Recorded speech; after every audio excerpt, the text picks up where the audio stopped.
Hey, this is Cameron, and welcome to an extravaganza. Whoa, finally, it's been a while since the last one, huh? It's not quite a night session yet, but it's getting there. It's like approaching golden hour. Alright, well, let's not waste any time, because we have a lot of stuff to do today. All fun stuff, though. Let's go ahead and get to the chair, shall we? I don't even know how many episodes it's been since an extravaganza. I started doing them every other week. But man, it feels like it's been a while. Hopefully my pieces actually got better, because that was kind of the whole point of me doing it twice a month so I could actually have time. Ooh, this needs to... Sorry about that, everybody. Need to unbutton a little bit. I did all the playing. I did something new with some of the pieces that you might have heard. So we'll see how that goes. And man, what I really love about these extravaganzas, especially with how I've been changing things up, I really just get to talk to you for a while. Because I feel like in a lot of my videos now, it's just like, hey, alright, we're gonna do this thing, so we're just gonna go to it now. And I don't really interact with you as much, which, you know, and then you could ask, like, why don't you just interact with us more? Because it's hard.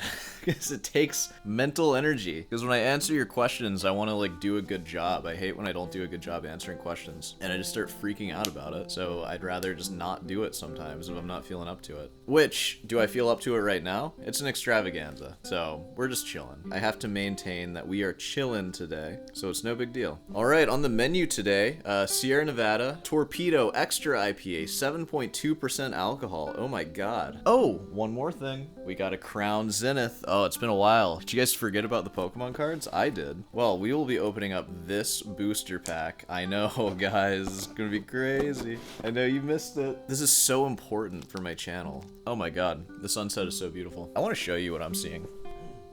You see that out there? God, it looks beautiful out there. So beautiful. Alright, well, there's one comment that I wanted to get into. This is kind of a serious one, actually, which I don't know if that, like, fits the extravaganza ideal, but it's fine. Because it's from a friend of the channel, Seeming Music. What's up, Ming? How's it going? Friend of the channel, as I mentioned. Alright, you said, hello, master of the channel. Haha, thank you. I am master of this channel, aren't I?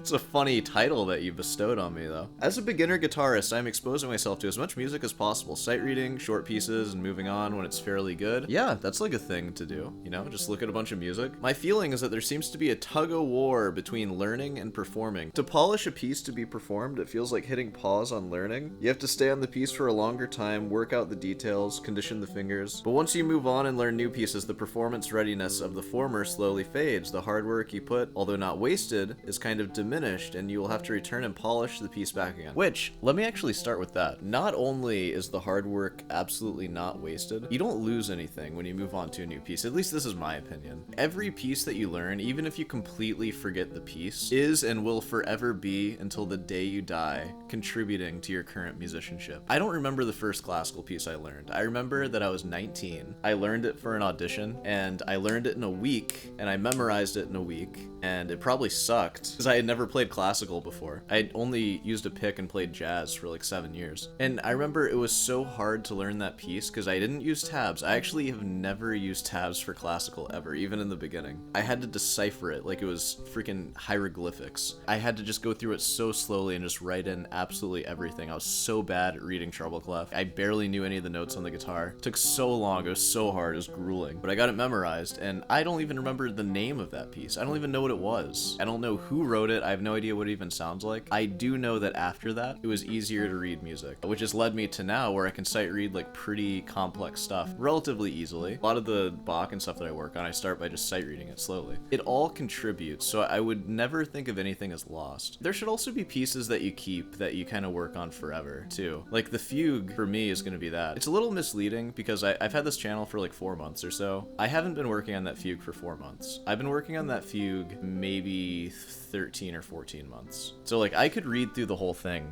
since before starting this channel. So what you're about to hear, probably, I assume that the fugue will be played today. That's not my 4-month progress on the fugue. That would be really good, but it is not that. It is my 4-month progress on everything else that I'm playing, except for the Storm Mozart variations. Not that either. I've known that one for about the same amount of time. Why is that one worse than the fugue? It's really hard. Give me a break. I'm working on it. I think I just have some technical issues. I've been doing technique. I've been working on a lot of technique recently. So we'll see. We'll see how it comes out. But yeah, I guess my point with all that, what you learn from a piece, it's never lost because it's contributing to your musicianship. And I'm sure that you know this. It's just in classical, it's so easy to just think that however you play a piece is like how good you are on your instrument. 2 years ago when I was teaching like 85 students a week, I didn't have any repertoire memorized. I was still basically as good at guitar as I am now. I couldn't play you any music. All I could do was improvise for you or play like easy etudes that I were teaching my students. I couldn't play any like advanced repertoire at that time because I was so busy. Like teaching was just so my life. I had no time to practice anything. That didn't mean I was bad at guitar though. I just didn't have time to learn any advanced music during that period. Just because the piece that you worked on for like a year is like disintegrated in your mind, that doesn't mean you're bad at guitar now. It's going to be easier to learn the next piece. So, you know, don't worry about it. The level of like performance ready that you can get a piece, which there is no one like performance ready for any piece of music, right? Because what I consider performance ready for David Russell is going to be like first day, like this sucks, I really need to work on this. We're just at completely different levels, right? And it's the same thing for you. Like if you're at the beginner level, your idea of performance ready is different. So all you can really do is just try to get pieces to what your idea of performance ready is. And I would suggest that the first pieces that you actually try to get performance ready should probably be the fundamentals of classical guitar, which is like Giuliani arpeggios and scales. Like, can you perform through your C major 2-octave scale well at like a really slow speed? That's like the first thing you should get performance ready. And then like, can you perform Giuliani arpeggio 1 with 4 repeats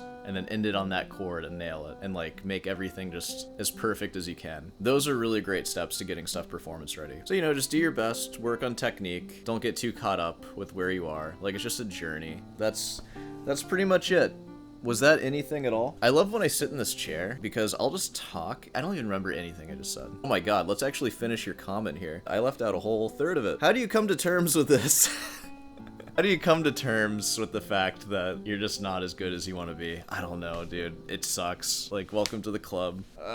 So how do you come to terms with this or find acceptance on the temporary nature of performance-ready pieces? I think maybe I don't come to terms with it. A lot of the really advanced repertoire that I've learned recently, I'm kind of telling myself like, okay, I'm gonna keep this for like the rest of my life. I'm gonna keep working on this forever. Which like, I want to. I would love to do that. I guess like, I have to be realistic, like how many sonatas can I actually memorize at once? We're gonna find out. I'm gonna try to not forget anything. That would be ideal. Yeah, so I guess I'm not coming to terms with it. I don't want to come to terms with that I have to not have everything performance ready all at once. Though to be fair, it would be nice to have it something performance ready because I feel like nothing is performance ready right now. So I guess I don't. And you shouldn't either. Don't come to terms with that. Just remember everything you learn. You can do it. It's possible. Think about all the BS you remember throughout your day. Like, your brain can hold a lot. I'm getting frustrated at this gap between performable and play it fairly well with few mistakes every now and then. That's performable to me. Play it fairly well with a few mistakes now and then? That sounds performance ready to me, dog. Heck yeah, that'd be pretty good. Dude, as long as you're not like forgetting passages, that's like, you're performance ready, man. It's a massive gap in sacrifice. Not sure if I'm making sense. Me either, Ming. If you listen that far, thanks for listening to me ramble on your comment. I felt like you're pretty coherent. So, what I think we're gonna be doing today, after you listen to this piece that's coming up, we're finally gonna watch that Segovia masterclass, the famous one with the guy whose name I forgot. It was the Chippendale masterclass or something like that. I've never actually watched that, so you're gonna be getting my first reactions to it. Isn't that special? Which, by the way, you're getting my first reactions to everything that I watch here, because I ain't watched none of this before. I'm not even a classical guitarist. I don't even know what I'm doing here. Alright, well, I hope you enjoy this piece. Please enjoy this piece. Peace out.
Alright, here we go. So after this, I will be closing my channel down because this is what it all led up to. This kind of feels like a normal episode right here, because usually I watch more like fun, sensational stuff for an extravaganza. This just looks like another old freaking video. I was looking at some of the comments, because let's just really appreciate this thing. We're only gonna get one. There's no more new Segovia Chapdelaine masterclasses. I was looking through the comments. Dude, look at that. Friend of the channel right there. What's up, Steven? How's it going? For some reason, the comment isn't showing up now. When I looked this up on my phone, I saw a comment from a rather famous YouTube guitarist. Brandon Acker left a comment on this, and this is actually part of something that I wanted to talk about. He said, "For me, this video sums up the sad part of classical guitar world. The cult-like worship of Segovia as a god was so great that when he narcissistically throws someone out of his class for not obeying his dogmatic vision, the student actually blames himself rather than dare admit Segovia was acting like a child on a power trip." Maybe I'm from too young of a generation. I have never experienced any Segovia worship ever. Like, I feel like when I was studying classical guitar, like my guitar professor would dog on Segovia constantly. But yeah, no, I feel like nobody at my school likes Segovia.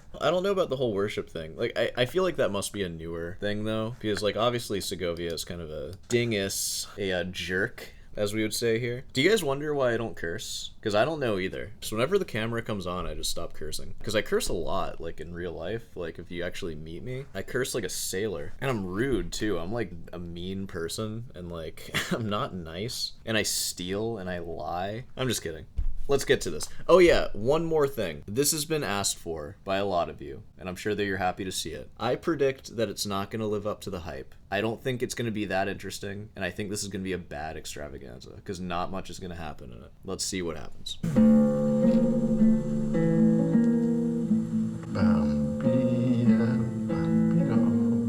That's just a power move, like singing over him immediately.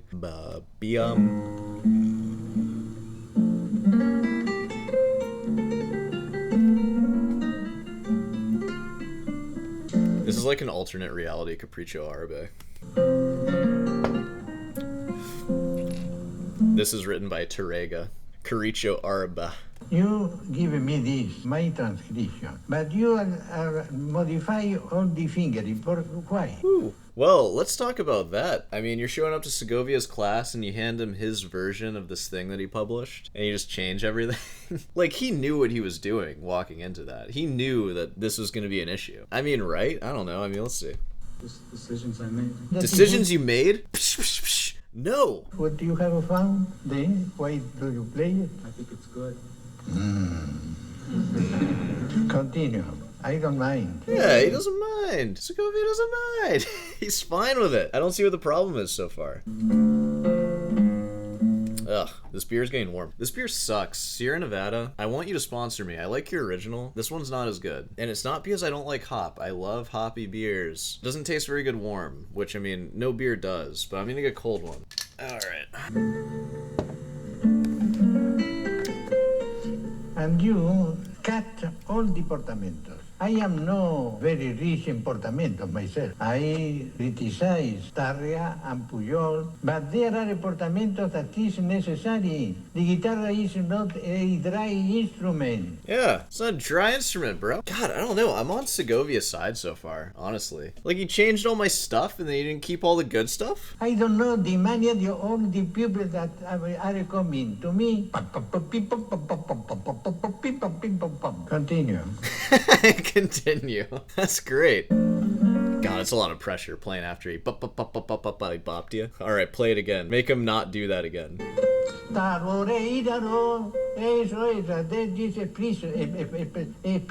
These are no conditions to be playing classical guitar. This sucks. Well, listen. If you have to play my transition, play my transition. Otherwise, go to another person that made better transition than I. Fuera. Wait, was that it? Yeah, I mean, that's fair. Like, so, it's Segovia's masterclass. From the stories I've heard of, like, Segovia, because my guitar teacher played for Segovia, too. Segovia, he kind of wanted to just talk about the music that he arranged and, like, fingered and everything, which makes sense. Like, he would specialize in those pieces. So Segovia has these expectations, like, all right, you're coming to my masterclass. I assume that you're coming to my masterclass to learn from me as a master, and I assume that you are using me as an example for guitar. So why are you coming to me if you're just gonna do everything your way anyways? Just do it your way. What do you need me for? I am so on Segovia's side on that. Like, absolutely. That was not wrong of him to throw him out. Let's see what he has to say. What do you have to say for yourself? I think he died recently. I shouldn't be. How recently did he die? If it was within the last 5 years, I have to cool it. He died recently. He died really recently. Everyone we talk about is dead. John Williams, Manuel Parweca. I'm just kidding, they're not dead. I'm gonna talk about Chapdelaine in my usual way. I know that he died recently, so the wound is fresh. I think he'd want me to say what I want to say. So that's what we're gonna do. I'm gonna forget that I learned that he died. Came with an awful lot of confidence in my playing and in my preparation of the music. And Segovia, an incredible artist. But the thing that I didn't know until I got here, until last night, that he is a human being and a pedagogue of such sensitivity to everything that all right, we gotta he finds a schmuck like me. He knew what to do. Too unbelievable the way he treated me. Not quite sure I understand. There's no other way. Yeah, yeah, dude, I agree. He found a schmuck like you. I'm just kidding. A lot of you guys were on Chapdelaine's side, too, saying, like, how wrong Segovia was. Man, I don't see it. I didn't think this would go this way, but this is where we are. I wasn't nervous. I don't get nervous very often, till last night, of course. And so we all sat on the stage, and he came out, and I went up to play. Played the first note. Stop. You're out of tune. So I tuned. Started playing again. Still out of tune. Tuned some more. Then we're ready to play. I'm still not shook. Little. Started playing. Oh, tempo. Too fast. Stop. Start again. Stop. Start again. Listen to this. Listen to this. Listen to this. I mean, it was like... See, if you want to just express yourself and have your own musical interpretation, you don't have to play for Segovia. Segovia is under no obligation to appreciate anything about you. That's what I don't get. Like, if somebody wants to play for me, I don't have to like them just because they're expressing themselves. Especially if they're playing something that I transcribed and fingered. They're like doing it wrong. I would be like, why are you playing this for me? Why not just play it for anybody else who would appreciate it? You're playing my thing for the one person who wouldn't like this. You can play this for your parents or your friends, and I'm sure that they would like it. Maybe even a crowd would like it, but this is like very personal to me, so of course I don't like it. It makes me confused on why you're asking my advice for anything. It's clear you're not taking my advice. I get why Segovia was upset. All the preparation that I thought I put into this piece, it just wasn't enough. It's because you didn't do what Segovia wanted. And the thing is, I say that and people might be like, oh, like, why do we have to do what Segovia wants? It's his show. It's the Segovia show. Why'd you come on the Segovia show if you don't want to do what Segovia does? What's the point of that? I mean, here's a man who knew the composer, who lived with the composer while he was writing the piece, who lived with the piece. I'm after playing it for a year and thinking that I have even a slight hint of an idea of what it's about. Yeah, dude, thank you. At least he's showing some humility, at least. He's like, it seems like it's very personal to Segovia. So then the second night was a little worse. I played the second movement, and stop.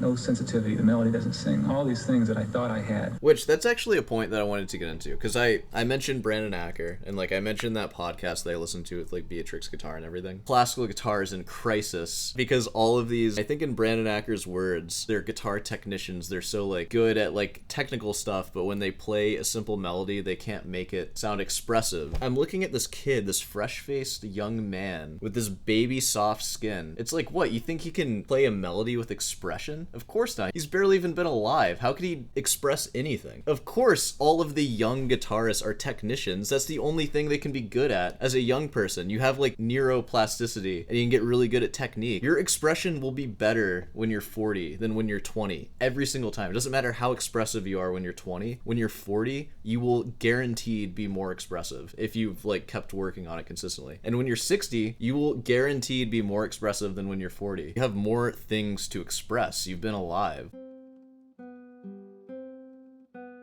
I've mentioned this before, the longer you age, the more you can rely on things, and I think that that makes you more sentimental. Like, you can have a best friend, and you can be a kid. How long have you had your best friend? Oh, I've had him for like 2 weeks. He's been my best friend for 2 weeks. Well, yeah, you're like 4. That doesn't mean anything. But when you're like 25, and you've known your best friend for like 10 years, what's up, dude? You know who you are? That means a lot. That's time. You just become more sentimental the longer that you have that relationship. And imagine like 40, 50, a lot of you are 50, 71, dude, Steven. Steven, 71, happy birthday. I'm sure you were extremely sentimental, and if you've known somebody since you were a kid, that relationship is probably the most valuable thing ever, because you can never form something longer than that. You're not going to be alive for 140 years, right? Like a 50-year relationship, that's the most valuable thing ever. So of course, these young technicians can't express the music properly. They have their whole life to do that, but they have a foundation of supreme technique to help them express themselves. So they're gonna be fine. They're gonna be able to do it. Trust me, when they're 35, 40, as they age, they will become more expressive. But it's great that they're technicians now. They're gonna be really good, trust me. At least I found in my experience, you can't practice everything evenly and build it up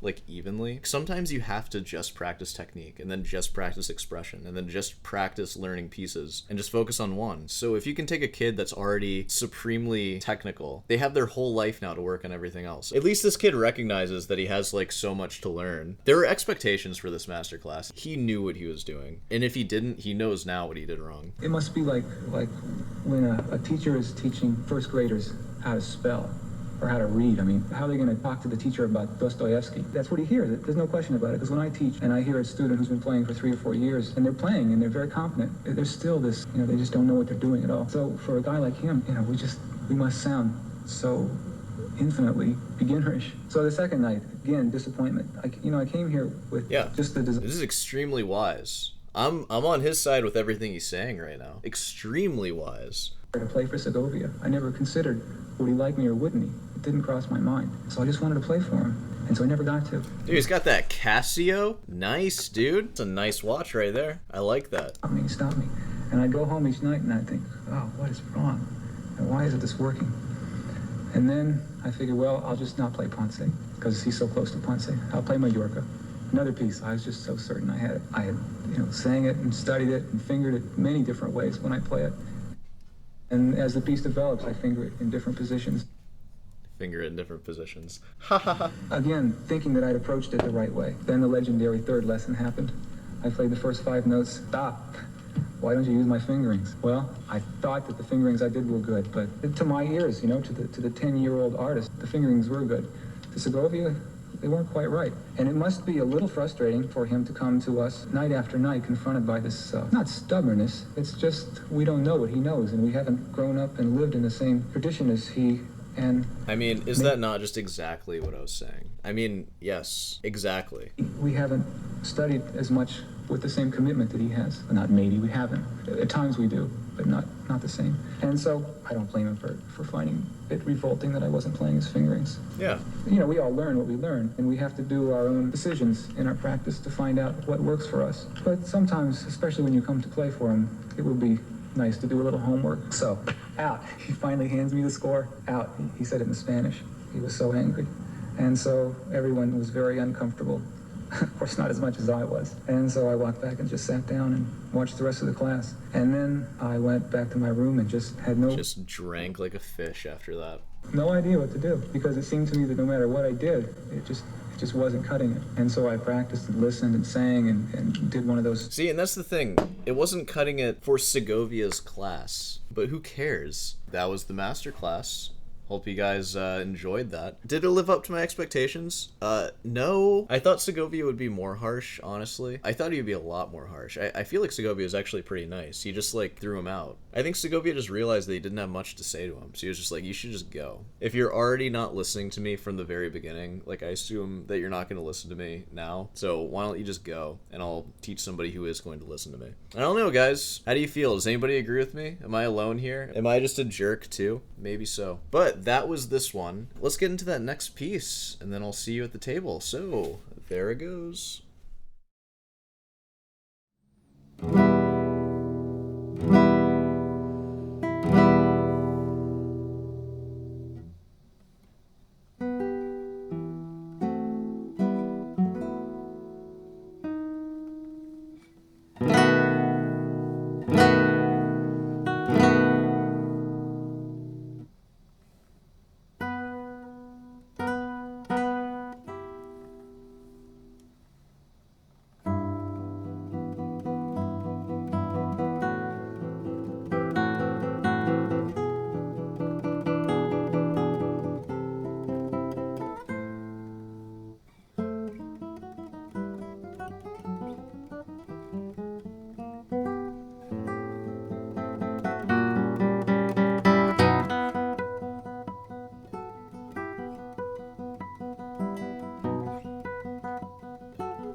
I know it looks like I've drank 3 of these now, but I promise you I'm drinking like 60% of them. Boom! And throwing them away. Because they taste really gross warm. This beer is not good. Sierra Nevada, I'll be your spokesperson. Sore Hands IPA. We're not gonna do this anymore. Torpedo sucks. I've had a little bit of beer. I mean, I feel it a little bit, but nothing crazy. I went hard on that one. I feel like I said a lot of stuff. Man, all the cursing I did, all the insults to everybody, I probably cut a lot of that out. Man, we have a Pokemon card pack. How about that, huh? We'll leave that there for now. We got some stuff to get into. I actually have a little bit of an exciting announcement, too. So, as you all might have noticed, I passed 500 subscribers, which is amazing. Thank you guys so much for subscribing. I thought that that would allow me to make memberships, because I had this idea where I'm gonna make it like $7 or so. But I'm gonna do a group Zoom class, not class, but like a Q&A, I guess, where just like hangout. For like $7 a month, I'll give you the link for like an hour-long Zoom meeting where you can just ask me questions of any sort, but hopefully like music related. But you can also ask personal questions, I don't care. The people in the class might want to just hear music questions though.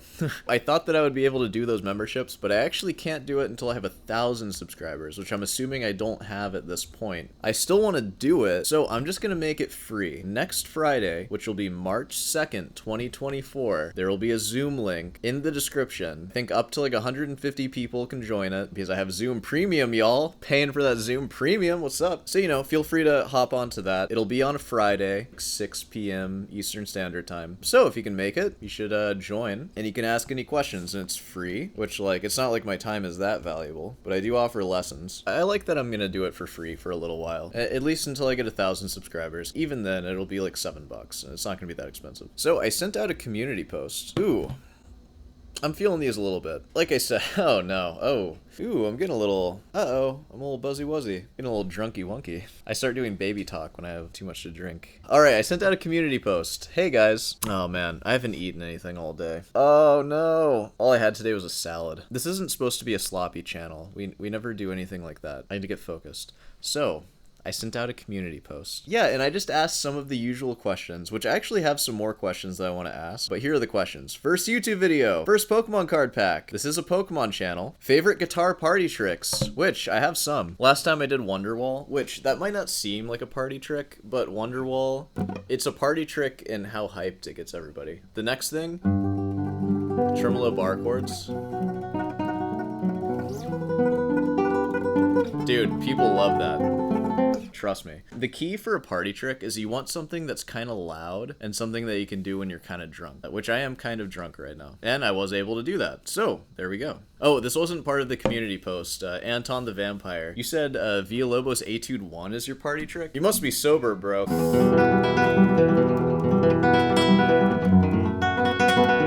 Yeah, I don't think so.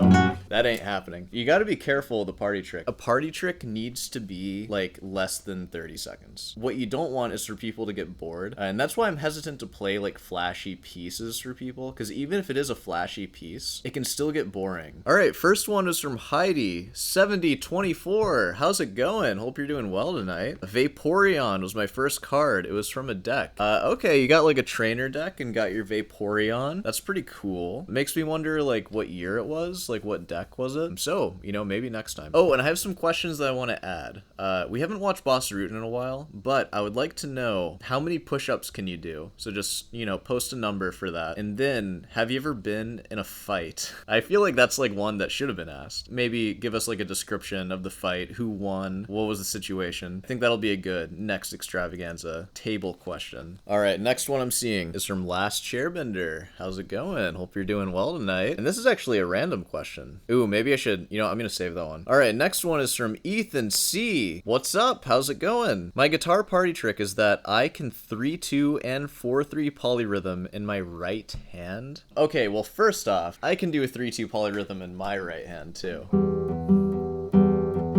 That one's easy, but 4-3, that's a different story. 4-3 is hard. Do you have to practice that? Probably. What are you, Jacob Coyer? Huh.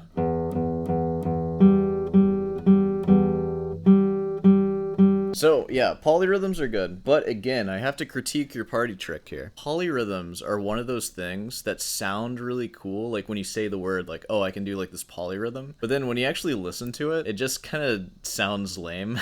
Like, it's funny, one of my students asked me about this song. It was called like Polyrhythm or something. Let me see if I can find it. It's like a house music song, I guess. It's called Polyrhythm, spelled with D's. Bass drop has like rhythmic changes, and he asked like, oh, are those like polyrhythms? So we'll just listen. Polyrhythm.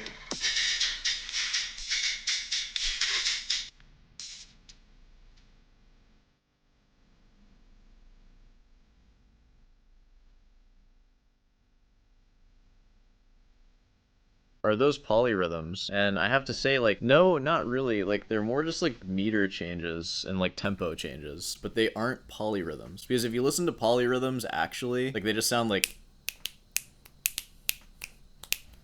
it's like, it's not really cool, you know? Like, it just sounds kind of random. I don't know if the polyrhythm is the best party trick. Again, I have to go with Wonderwall. That's going to be your best bet. I would just do Wonderwall. And I'm saying that as an expert of parties, because I've been to so many parties, guys. Okay, Canadian Divergent, kind of an unhinged one. You're referencing Killing Myself. Do a vid on Kazuto Yamahita, but don't keep any sharp objects around afterwards. Watching him creates a high suicide risk. That's a crazy thing to say. Okay, let's see what he's all about.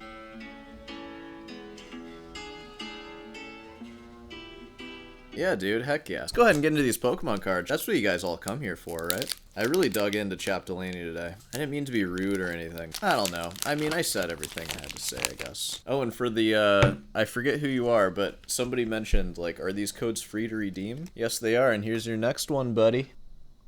Boom. All for you. All right, let's go ahead and bring you closer, shall we? Dude, the dark energy, that's what I've got, right? Luxio! A shorting spark, and then bite. Biting isn't nice. Ultra Ball. So Ultra Ball, this would be a card that I'd have as a kid, and I'd be like, I can take any of your Pokemon now. Electric. A lot of electric stuff here today, huh? And how about this? An electric. Static Shock. I think that was a TV show when I was a kid. Ad Hoc Shock. Okay, cool. Larvesta. And a brick hovel. Oh, no, it's in a fireplace. Oh, my God. Oh, wait, it's fire. It's fine. Live coal. I guess that's what it is. It's live coal. Cool. Tangela. Dude, beat. Next, Baltoy. Smack. If I was going against Boss Rootin, Tangela and Baltoy. Beat and smack. Fasten Claws. Wow, look at this. Wait, that's Meowth? No, it's not. That's what Meowth looks like, guys. That's not the Meowth I know. Whalmer. Dude, Whalmer. Do you know who this... You know who Whalmer reminds me of? Hold on, I'm gonna get something for you. So, most of you, like, haven't been around since the very beginning, of course. I don't do Pokemon for, like, any random reason. Like, it's not random. I have a deep history with Pokemon cards, and that's why I open them on this show. Because I love them. I like Pokemon cards. And also, here's my Pokemon card collection, my actual one. Yeah, dude, I got some good ones here. Boom, boom, boom. When I say collection, I don't like look at these every day or anything. They're just in my safe in my apartment. But dude, this Whale Lord, I remember when I was a kid, I bought this thing for like 50 bucks on eBay. That's what this Whalmer is reminding me of right now. Whale Lord EX. Boom, super deep dive and dwindling wave. The 200 HP, that was like legendary when I was a kid. And 100. I didn't like the minus sign though. I was not a fan of that. Look at my Japanese Moltres. Anyways, so that is Whalmer. There we go. Is this a legendary? I think so. It's the sword one. Is this the one that turns into a bike? Battle Legion and Slicing Blade. Well, I hope it slices. 100 damage. Wait, oh, this is the last card. All right, this is the rare, I guess. A Lipard. Furry Swipes. Oh, I mean Fury Swipes. Excuse me. Not on this channel, guys. I would never. Wow, look at this. That leopard is making me feel things. Okay, let's not do that. I've had a couple of beers. I'm sorry. I'm being weird. I'm being weird. There's the cards that we got. This is a pretty bad pack. That's like the best thing I got, I think. Well, what'd you think of that? It's pretty bad, right? I guess there will probably be another piece, and then there will be an outro. So, I'll see you there.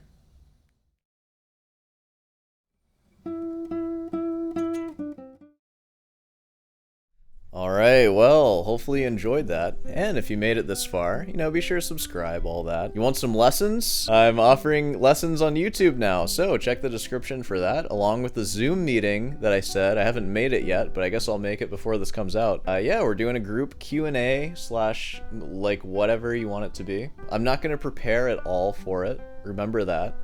But it will be happening and I will be there. And you'll be able to interface with me on your computer. Pretty cool. This was a pretty fun one. I had fun filming this one, so if you're here still, thanks for watching. I appreciate it. Thank you for all the comments, everybody who comments. And, you know, if you've never left a comment and you watch, because I assume that there are people who watch regularly who just don't comment, feel free to leave just a hi or whatever, just so I can see your username. Alright, is there anything else I left out? No, I don't think so. Well, I'll see you tomorrow.